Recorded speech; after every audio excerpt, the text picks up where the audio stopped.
des amis. En quoi est-ce qu'ils sont concernés par ta vie? Et pourquoi ils peuvent bénéficier des fonds publics en tant que qui? C'est ça qui est en jeu. C'est ça qui est en jeu.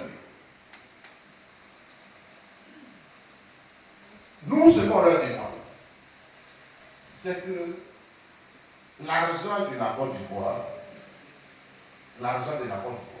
ils n'ont qu'à donner un peu pour le peuple. Ils n'ont qu'à donner un peu dans les hôpitaux. Ils peuvent aller se soigner, faire soigner où ils veulent, mais il ne faudrait pas qu'ils nous laissent mourir. Parce qu'il n'y a rien dans nos hôpitaux. C'est ça. Il n'y a absolument rien. Donc, un scanner, c'est combien?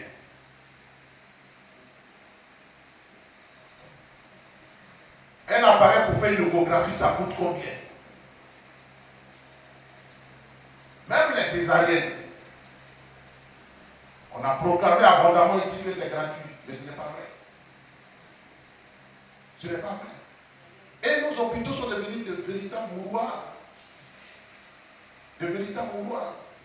Quand vous allez au sud de Treichville, au sud de... ce sont des véritables mouroirs. Mais au grand désarroi, aux grandes dames de ces médecins qui sont qualifiés. Voilà. On a de grands professeurs de renom et de renommée mondiale. Mais il a besoin d'un minimum de matériel pour exercer son art, pour sauver des vies. Et ça, il n'y en a pas. Et c'est vraiment révoltant de voir à côté les agissements de nos autorités. Ils se lèvent, ils s'en vont se faire soigner, et nous, on peut mourir tranquillement dans nos hôpitaux obsolètes, dépassés. C'est ça qui est important. Il faut qu'ils pensent au peuple. Parce que sans le peuple, ils ne sont rien. Sans le peuple, ils ne sont rien. Donc il faut qu'ils pensent au peuple. Et le peuple a besoin de se soigner. Le peuple a besoin de se nourrir.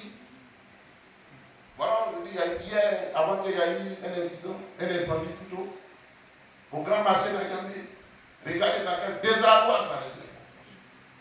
Mais au lieu de gaspiller autant d'argent, il y a des actions sociales à faire là. Il y a quelque chose à faire pour ces commerçants qui ont tout perdu.